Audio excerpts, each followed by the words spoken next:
गणपती बाप्पा मोरया। एका गावात गोपालभांड नावाचा एक बुद्धिमान व्यक्ती राहत होता। त्याच्या शेजारी एक दिवा स्वप्न पाहणारे नवरा बायको राहत होते। नवऱ्याचे नाव सद्या आणि बायकोचे नाव विमलाबाई होते। दोघांनाही दिवसा स्वप्ने बघण्याची सवय होती। काहीतरी काम करून आपले वर्तमान चांगले बनवण्यापेक्षा ते बहुतांशी वेळ भविष्याची रंगतदार स्वप्न बघण्यात घालवत होते। एके दिवशी सद्या आपल्या बायकोला म्हणाला, मला एक गाय विकत घ्यायची आहे, ज्यामुळे आपल्या घरात दुधाची गंगा वाहील। मग काय त्या दोघांनी गाय विकत घ्यायचं प्लॅनिंग केलं आणि त्यावर बोलता बोलता ते स्वप्नात हरवले।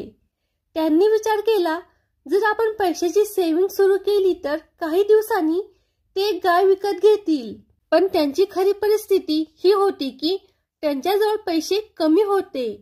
ते पैसे एवढे कमी होते की ते नजीकच्या भविष्यात गाय विकत घेणे तर दूरच राहिले, पण तिचे दूध विकत घेणे सुद्धा त्यांना जरा मुश्किल होते।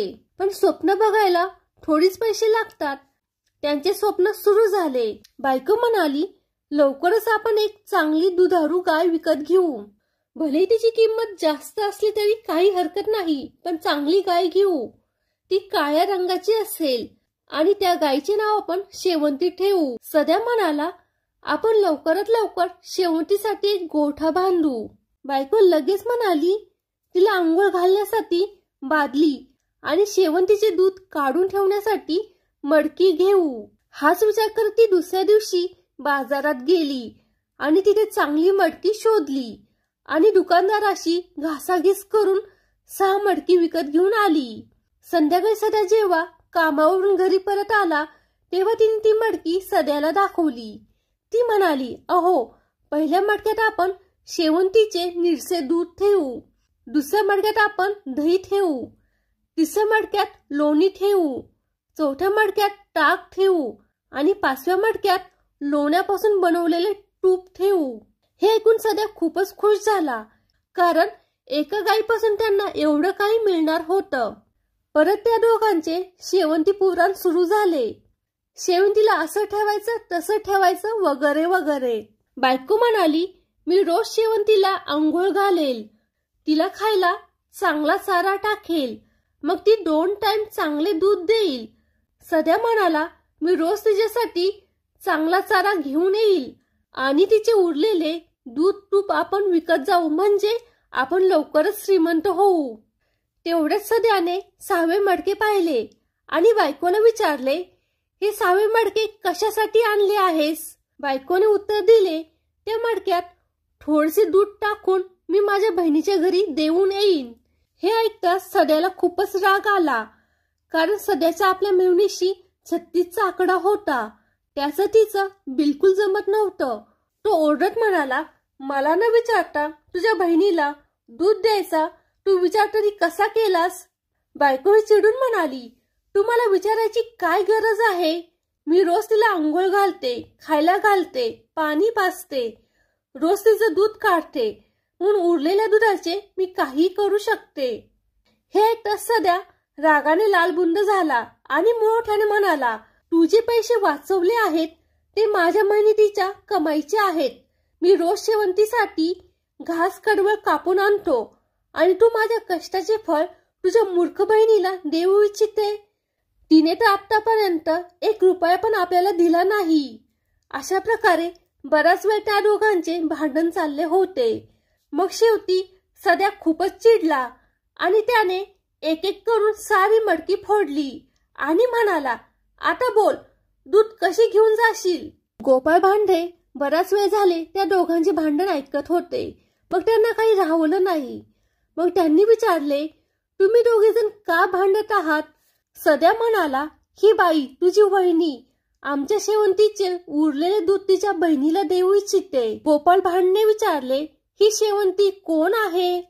सद्या म्हणाला, शेवंती, खरंच की तुला माहीतच नाही, शेवंती हे आमच्या गायीचे नाव आहे। गोपाळभांड जरा हैराण परेशान झाले, कारण सद्याच्या घरात गायच नव्हती। म्हणून गोपाळभांडने पुन्हा विचारले, तुमची गाय कुठे गाय? सद्या म्हणाला, तीच गाय जी आम्ही विकत घेणार आहोत। आम्ही हळूहळू पैसे सेव्ह करणार आहोत. मग पैसे सेव्ह झाले की आम्ही सुंदर दुधारू गाय विकत घेणार आहोत. पण ही माझी बायको तिचं उरलेलं सर्व दूध तिच्या बहिणीला द्यायचं म्हणते आणि मला ते विकायचं आहे. सध्याची बायको मध्येच बोलली, मी सगळं नाही, थोडं दूध म्हटले, कारण आपल्याकडे भरपूर दूध आहे ना. गोपाल भांड म्हणाला, सध्या आणि वहिनी, तुमच्याकडे दूधही नाहीये आणि असणार पण नाही, कारण तुमच्याकडे गायच नाही. यावर दोघे नवरा बायको एका सुरात म्हणाले, तू बघच, आम्ही पैसे सेव्हिंग करणे सुरू केले आहे. लवकर शेवंती आमच्या घरी येईल. मग गोपाल भांडने विचारले, तुम्ही किती पैसे जमा केले आहेत? त्यावेळी त्यांना कळाले की कालपासून त्यांनी सेव्हिंग सुरू केली आहे. गोपाल भांडला वाटले की यांचं काय करावं काय नको. दिवसा स्वप्न पाहत आहेत, पण गोपाल भांडे समजदार होते. यांच्या आजाराचा इलाज एका झटक्यात करण्याचा निर्णय त्यांनी घेतला. ते एकदम ओरडले, आता मला कळालं, मी लावलेल्या भाजीपाला आणि फुलाफळांची बाग कोण खराब करत आहे ते. आणि एवढे म्हणून त्यांनी काठी उचलली आणि सध्याच्या डोक्यात घातली. अशा प्रकारे गोपाळ भांड मारतील अशी सध्याला अपेक्षा नव्हती. त्याने गोपाळ भांडला विचारले, काठीने का मारलेस? गोपाल भांड म्हणाला, तुझ्या गायीने माझ्या शेतातील सर्व शेंगा आणि काकड्या खाल्ल्या आहेत. आणि त्यांनी आणखी एक काठी डोक्यात मारली. सध्याला माहिती होतं की गोपाळ जवळ शेत जमीन नाहीये, म्हणून सध्या म्हणाला, कसल्या शेंगा, कसल्या काकड्या, तू कोणत्या शेताबद्दल बोलत आहेस? गोपाल भांड म्हणाले, ते शेत जे मी बनवणार आहे. माझा विचार चाललाय, घराजवळच्या पडीक जमिनीवर शेंगा आणि काकडी लावावी. सध्याची बायको हे सर्व पाहत होती. लगेच तिची ट्यूब पेटली आणि ती आपल्या मूर्खपणावर हसू लागली. थोड्या वेळाने सध्यालाही आपला मूर्खपणा कळला आणि त्या दोघांनी गोपाल भांड समोर दिवसा स्वप्न न बघण्याची शपथ घेतली. तर फ्रेंड्स, हा व्हिडिओ जर तुम्हाला आवडला असेल तर व्हिडिओला लाईक करा आणि फोटोग्राफी इज माय पॅशन या YouTube चॅनलला सबस्क्राईब करा. धन्यवाद.